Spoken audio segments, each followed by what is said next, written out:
So this is an investigation which remains incredibly active in the run-up to the preliminary hearing in late June. Police are clearly zeroing in on something in, I think, multiple areas, but exactly what? Did Kohberger have contact on social media or dating websites with any of the victims? We know it's been reported that he tried to reach out to at least one of the women on Instagram. There's so much to try to sort through here. Joining me now, Jesse Weber, attorney and host on Law and Crime Network, and NewsNation legal contributor, and Misty Marris, criminal defense attorney, who has also been following the case very closely. Good to see you both. All right, so we were talking about this right before we went on the air. Misty, take me through your takeaways since the arrest as to all this information we now have, a lot of it gathered in the last couple of weeks. Where does this leave us in terms of the investigation? I think we can really see where the investigation is going and ultimately what prosecutors are looking for. I see these warrants falling into two separate buckets. First, the internet footprint. This speaks to potential motive, Dan, because this is whether or not Kohberger had contact with any of these victims over the internet on a dating website. We know that that's an avenue that investigators are looking at. The other is the money trail. Keep in mind, we don't have a murder weapon yet. So we know a lot of these warrants were for these big box retailers, for eBay, for Amazon. So they're looking to see if they can connect Kohberger through the money trail to potentially the murder weapon or anything else that could be connected to the crime scene. Jesse, what about you? A couple of things to add to that. It's also the premeditated aspect. Remember, he's charged with 4 counts of first-degree premeditated murder. How much was he planning this leading up to it? Buying the knife, stalking the victims. Where was he? And I think there's another thing that hurts the defense. They didn't know it was Kohberger immediately, so they looked at all of the lives of the victims and was trying to see who was connected to them, who else might have been responsible. So this is a very different case than Alec Murdaugh, where you come forward and say, well, of course they went after him. Of course, you know, the defense said he was the first person they looked at.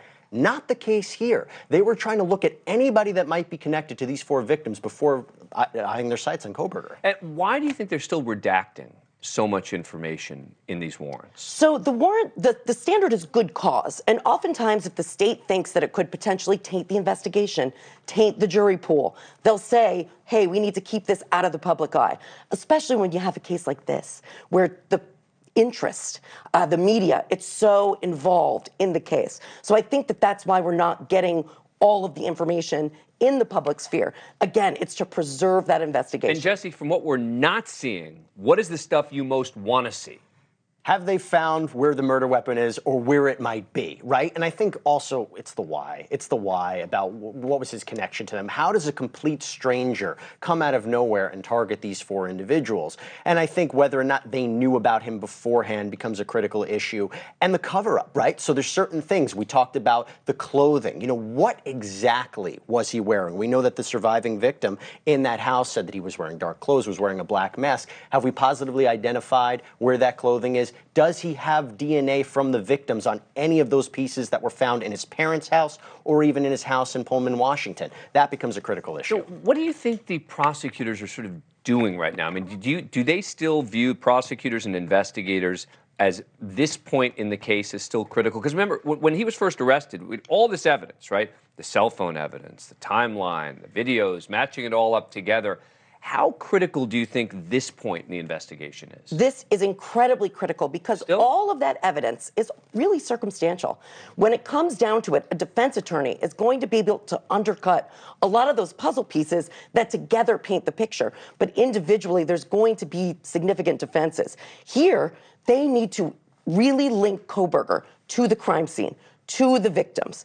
And I'm really interested to see if any of those items that were recovered can be traced directly back to the crime scene. Yeah, I do think it's going to be really tough to find the murder weapon, right? I think that's probably a long shot at this point. If they haven't found it now, it's not looking great. Now, we know you can still get a guilty verdict across the board, even without a murder weapon. And if you can show he bought something similar, even if you don't find the item itself, that could be useful as well. I would say for the defense, though, and you and I we'll get into the defense in a minute. It's a common thing to buy, but not in this case. Look, I think the one thing to add to that as well is, you know, this is leading up to the preliminary hearing. We are going to see more than we saw in that probable cause affidavit. They want to make sure they have enough to go forward with a trial. So I think there's going to be more evidence we see during this preliminary hearing that they're uncovering now, and a lot more more evidence when there's an eventual trial. It's like a mini trial. The preliminary hearing, we're going to learn a lot about where the investigation, how it unfolded. Thank you for watching. Go to newsnationnow.com to find News Nation on your cable provider. And don't forget to click the red subscribe button below to get more of News Nation's fact-driven, unbiased coverage.